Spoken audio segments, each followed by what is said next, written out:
নমস্কার বন্ধুরা, আজকে নিয়ে এসেছি পাকা তালের চিতই পিঠা। খুব সহজেই আপনারা গ্যাসের চুলায় এই চিতই পিঠা কিন্তু বানিয়ে নিতে পারেন। আর এই চিতই পিঠা খেতে কিন্তু দুর্দান্ত স্বাদের হয়। তবে চলুন দেখে নিই। চিতই পিঠা বানানোর জন্য এখানে আমি আতপ চালের গুঁড়া নিয়েছি, আর বাড়িতেই আমি চালটাকে ভিজিয়ে চালের গুঁড়াটা তৈরি করে নিয়েছি। এখানে 250 গ্রাম মতন চালের গুঁড়া নিয়েছি, আর তাতে দিয়ে দিলাম হাফ কাপ মতন ময়দা, আর নিয়েছি এখানে তালের পাল্পটা পরিমাণ মতো আপনারা দিয়ে দিবেন। এরপর দিয়ে দিলাম এখানে হাফ বাটির মতন নারকেল কোড়া, আর তার সাথে কিছু পরিমাণ দিয়ে দিলাম কুচনো নারকেলটা দিলে না খেতেও খুব ভালো লাগবে। এরপর তাতে হাফ বাটি দিয়ে দিলাম চিনি, পরিমাণ মতো লবণ, আর সামান্য পরিমাণ নিয়েছি এখানে বেকিং সোডা দিলে পিঠাটা একটু ফুলবে আর সফট হবে।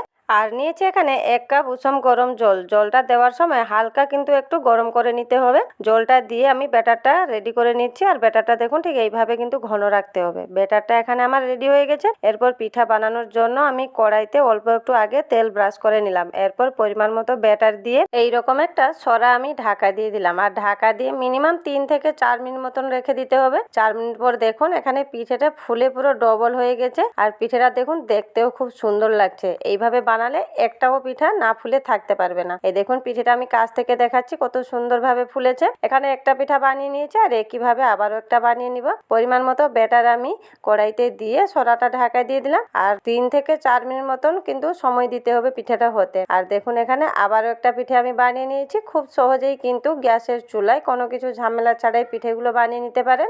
আর দেখুন এখানে একটাও পিঠা কিন্তু বাদ যাবে না, সবগুলো পিঠে এখানে ফুলবে। আর এখানে একে একে আমি সবগুলো পিঠে বানিয়ে নিয়েছি, আর দেখুন একটাও পিঠে কিন্তু না ফুলে থাকেনি, সবগুলো পিঠেই ফুলেছে। আর পিছনেও একটুও লেগে যায়নি। পিঠেগুলো দেখুন কতটা সফট আর নরম হয়েছে। দেখতে যেমন ওই বন্ধুরা, এই পিঠে খেতেও কিন্তু দারুণ স্বাদের হয়। তালের সিজন শেষ হওয়ার আগে একবার এইভাবে হলেও চিতই পিঠাটি বানিয়ে দেখবেন বন্ধুরা, খেতে দুর্দান্ত স্বাদের হয়। আজকের আমার এই পাকা তালের চিতই পিঠা রেসিপিটি কেমন লাগলো কমেন্ট বক্সে অবশ্যই জানাবেন। নমস্কার বন্ধুরা, আজকের মতো এই পর্যন্তই। আবার দেখা হবে নতুন কোনো রেসিপিতে। ভালো থাকবেন, সুস্থ থাকবেন।